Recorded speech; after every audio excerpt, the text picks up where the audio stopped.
On the first week of March, we got 3 movies that came out in my hometown. 3 major wide releases.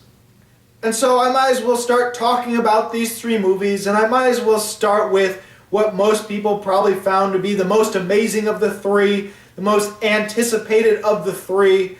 Let's talk about The Shack.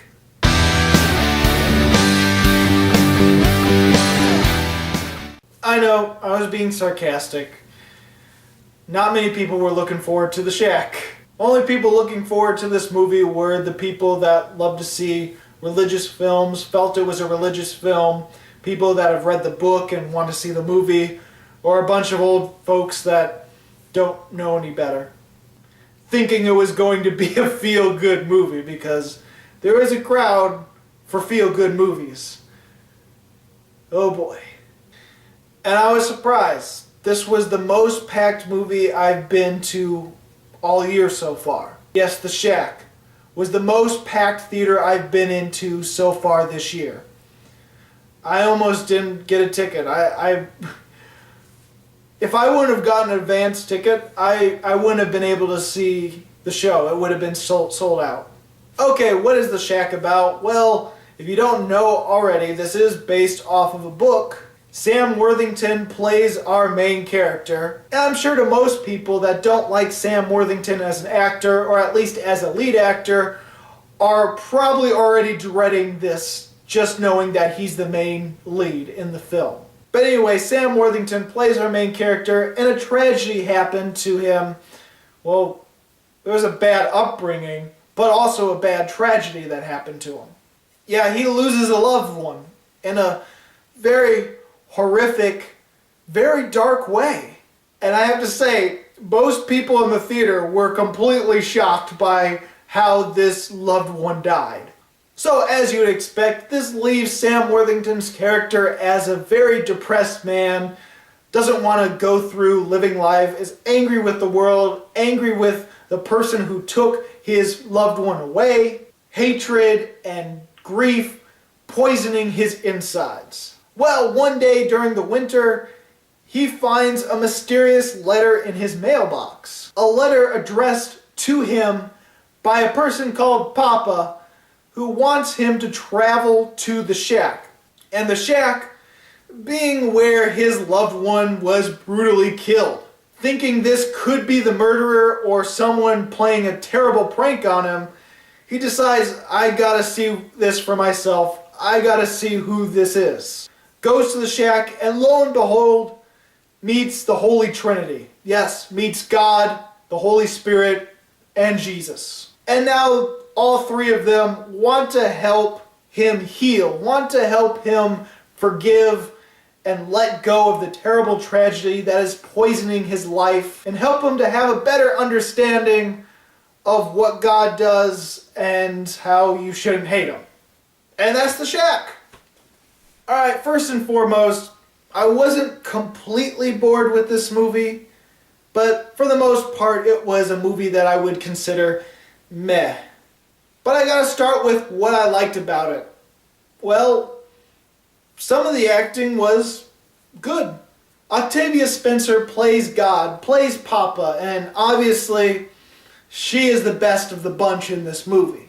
I mean, Tim McGraw's fine as well, but Octavia Spencer, easily the best. And if you're one of those people that's quickly thinking, oh wait a minute, God can't be a woman, let alone a black woman, well, before you say anything, God in this movie, the Spirit in this movie, whatever you want to call him, her, or it, can take the form of pretty much anything. And whatever God needs to be for the film, for the characters, for the people that God is trying to save. The only other person that I found was good in this movie, the only other actor, was the person who played Jesus, and I'm just going to put the name down below because I am not going to pronounce that correctly at all. I am sorry. As for Sam Worthington, I think he does a pretty serviceable job in this movie for the most part. I've seen him do good in a lot of different roles. Sometimes they're side roles, sometimes they're side characters that he does really well at, But he does have sort of a niche thing, and in this movie, he's good at being depressed. He's good at being angry. He's good at that part of the role. And he's actually good at being the fatherly figure when he's with his kids. There's one thing that unfortunately he doesn't do well, at least in this movie, and that is the times when he actually has to cry and scream, and it's just not raw sounding like it should be. Like, these are moments when he should be on his knees screaming or crying, and in the movie he feels like a little child crying or screaming rather than a man just losing everything. And I will say that there is some good ideas in The Shack. There are things, there are elements, there are parts of scenes, parts of dialogue within this movie that I felt smart, spiritual, and really interesting. Most of the time, the dialogue is very blatant, very ham-fisted, very in your face. The kind of dialogue that explains everything to you without you feeling like you're really learning something for yourself.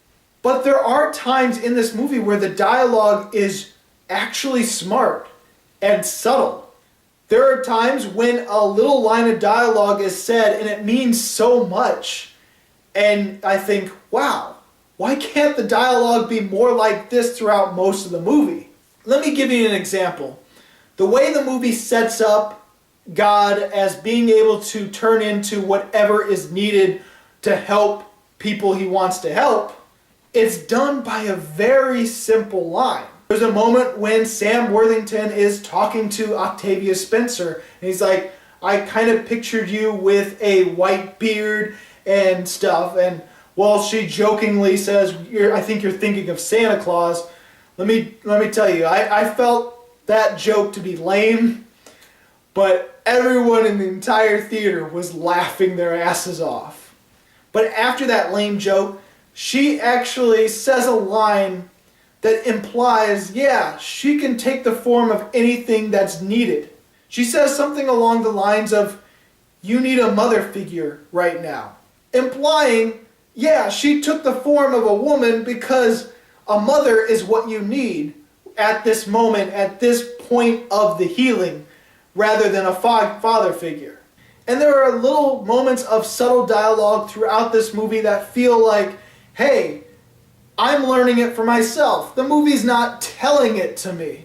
And I will say that even though this movie is a very religious movie, and it makes you feel like it is a Christian movie with Jesus being there and God and the Holy Trinity, I have to say this movie takes a little bit more of a spiritual element to the film, almost feeling like, hey, this isn't just for Christians, this isn't just this religion, all religions believe this in some sort of way. Now, I'm not saying that all religions believe in Jesus and God and all that. There are lines in this movie that imply that, hey, even though you believe a certain religion, it still works for us, because there's a line in the movie where Jesus is like, hey, I'm not exactly Christian myself, and he says something along the lines of religion doesn't matter for him, sort of implying the sort of Chronicles of Narnia, the C.S. Lewis sort of theory.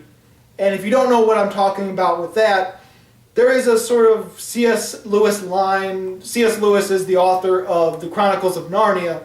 And yes, it's a fantasy book series for children that is actually religious, that is Christian. I mean, Aslan is Jesus in these books, or the representation of Jesus.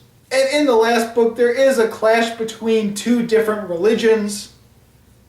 One of the religions worshiping a devil-like creature, the other worshiping Aslan as our Jesus representation in the books. And there's this one character that's very devout to this other godlike being, this other devil-like being, is a good person by nature. And while all the people that worship Aslan go to Aslan country, go to basically heaven, so does this very devout person of this other religion And Aslan says something along the lines of, even though you were devoted to this one person, because you were devoted to this other god and all the good that is this one god, you're actually devote to me, the good god. I know I didn't really phrase it all that well, but it sort of has that sort of approach in this movie.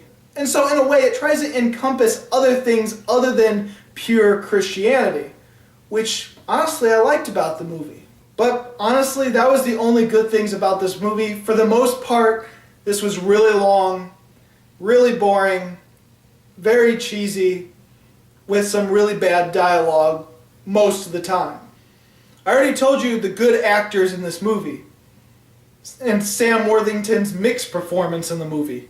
Everyone else, I feel, was just I mean, I could argue that the youngest daughter in the film was pretty good. She had her charm, she had her funny moments, but most of the people were just sort of plain bad, in my opinion. And I know this isn't a big budget movie, and the CGI was probably cheap, but tried to make it stylized to make it sort of this mystical, fantastical feel. But when I watched it, it looked too cartoony and just plain awful looking. And don't get me started with some of the green screen in this movie, which is just some of the worst green screen that I've seen in theaters. Especially the cheesy moment where Jesus and Sam Worthington run across the lake. Yeah, they run on water. That is one of the cheesiest, cringiest moments in the entire film for me.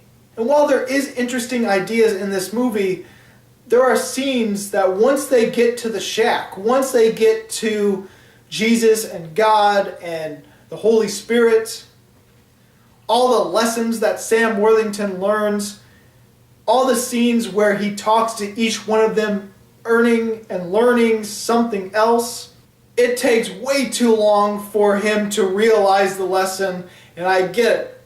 They're trying to help him understand for himself, but the lessons are so long-winded, they take so long to get to the point that it feels like it's losing itself, even though it is completely in focus the entire time. It definitely feels like a mixture of other movies, of other Christian movies, other fantasy movies, other movies, and just never good enough to be actually better or just on the same level of all the movies and all the stories that it borrows from. And even when the loved one of Sam Worthington's character dies in such a dark and twisted fashion, I can't help it, but I've actually found myself trying to suppress laughter. I don't have a black soul. I don't mean to be cruel, but it's not that the twisted, dark fate of the loved one was horrific. It was horrific, but the movie executed it in a way where it just felt pointless, meaningless, and just felt dumb. I blame the execution of this film because it should have worked. I'm sure all you have to do is look up the plot, so this isn't a major spoiler because this happens towards the beginning of the film. Yeah, his youngest daughter dies. Not only does she die, she is actually kidnapped. Not only kidnapped, but kidnapped by a person that kidnaps little kids. He's done this before. Hell, he even has his little calling card where he leaves this ladybug pin where he took her. And when the cops track him down to the shack and he escapes, they don't even find the body of the youngest daughter. Instead, they find her discarded clothes with blood on the clothes and blood on the floor, heavily implying that not only did he kidnap her and kill her, he probably raped the poor kid. Didn't think there would be something that dark and twisted in this movie, did you? But again, it's not the twisted, dark nature of this kill that makes me laugh. It's Sam Worthington's childlike cry when he learns that his daughter is dead and probably was raped, but also how she gets kidnapped in the first place when he tries to save his other kid in the most ridiculous fashion. See, the reason why he took his eyes off his little girl and why she got kidnapped in the first place is because the other two older kids were canoeing. and he was watching them, and the oldest daughter's like, hey, look at me, stands up on the canoe, and the older boy's like, hey, stop rocking the boat. Well, canoe tips over. He gets worried. The oldest daughter pops up on a life vest. The older boy has a life vest as well, but he's not coming up. Turns out he's under the canoe while the canoe's upside down. Suddenly, Sam Worthington's character is completely worried. Oldest daughter's screaming, and he has to dive in to save the son. Only problem is, if you think about it just a little bit, you realize, hey, the canoe is upside down, yes, but it has a pocket of air under the canoe. Not only that, the camera goes underwater as Sam Worthington goes underwater, and you can see the surface. You can see that there's clearly air in this canoe, showing that the kid is not in trouble in the slightest. He's unconscious, but he has air, and he has a life vest while under an upside down canoe, a canoe that's not going anywhere. So if the oldest daughter would have stopped panicking, maybe she could have untied the life vest where he's sort of caught, I guess, in the canoe somewhere, and just boom, there we go. Heck, he even pulls his son out of the water and starts doing mouth to mouth, and it just starts doing CPR, and it's like, he was like underwater for like a second. He was under the canoe with air. And so, and after all this excitement, then while this excitement was going on, the daughter got kidnapped. I will say that it was effective to the people that were in the theater with me, because there was a lot of crying and a lot of sniffing. And I was just thinking, wow, that's very manipulative, and it didn't work for me. There's another really dark, twisted thing that happens at the beginning of this film that you don't expect. Yeah, Sam Worthington, it shows him as a boy in the film, his character as a child.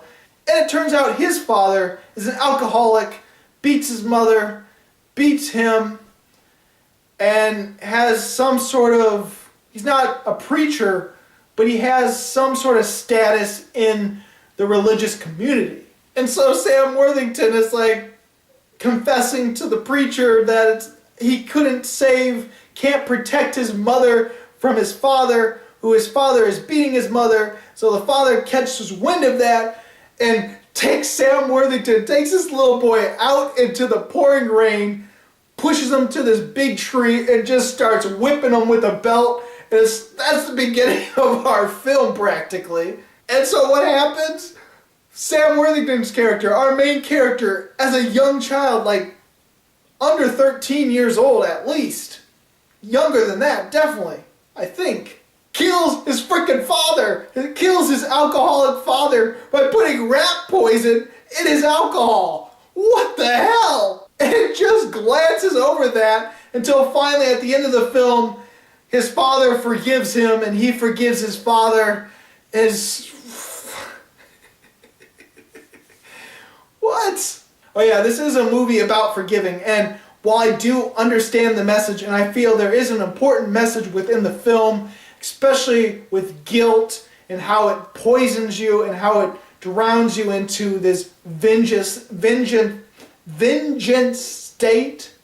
Ultimately, the way that it's concluded, the way that it tries to teach you to forgive the person who killed your daughter. You may not forgive the crime, but forgive the person, sort of let go. It's explained in a way that is kind of frustrating, because I understand what it's trying to go for, but it feels like it just explains it in a way that makes you aggravated, because it feels like he's forgiving the person that killed his daughter, that kidnapped his daughter, raped her, didn't even bring back the body, didn't even leave the body so that Sam Worthington's character can bury her. And he's a person that is continually kidnapping children and continually raping them and killing them. But yeah, we're supposed to forgive that person, that's for sure.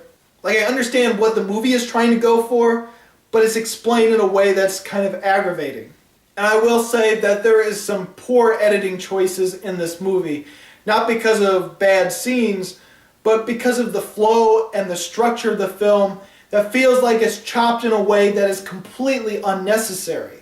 Especially the sort of twist ending, well, it's not a twist ending, but it tries to fool you into believing that something happened and it didn't really happen, or whether it happened or whether it's a dream. It tries to trick you in that sort of way, and tries to trick you in a double whammy way that is completely unnecessary. Which ultimately reminds me of one of the final scenes in the movie where Sam Worthington is supposedly supposed to be injured. His character's supposed to be injured and hit by a frickin' semi-truck. Yet it looks like the only injuries he got out of being hit by a semi-truck on the driver's side, all he has to show for it is a cut on his nose, some red knuckles, and a broken leg or ankle or something that you can barely tell and can only tell if you look really closely because it doesn't show it.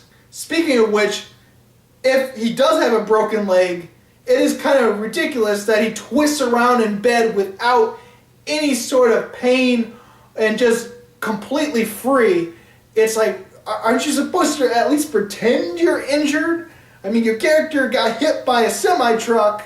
I mean, there are things like that in this movie that it's like, okay, if you can go into a very dark and twisted route, then why the hell do you make certain things really lighthearted and completely unrealistic? I don't know, for me, it wasn't anything that I completely hate. It wasn't anything that I liked. I was mostly bored with the film, but I feel that maybe this story, maybe the story it's based off of actually is good. Because it's one of those adaptations that feels, even though I haven't read the book, it's one of those adaptations that feels like it did have a good, solid basis. It just wasn't executed in a film the way it should have been. That's my understanding of the film. That's the feel I get from this adaptation. For me, I'm going to give The Shack 2 stars. So, did you bother seeing The Shack? What did you think about it? Go ahead and comment below. And if you like this video and you want to see more, please subscribe and check out my movie reviews of 2015, 2016, or 2017. As always, this is Bruce Gifford, and this was Just My Opinion.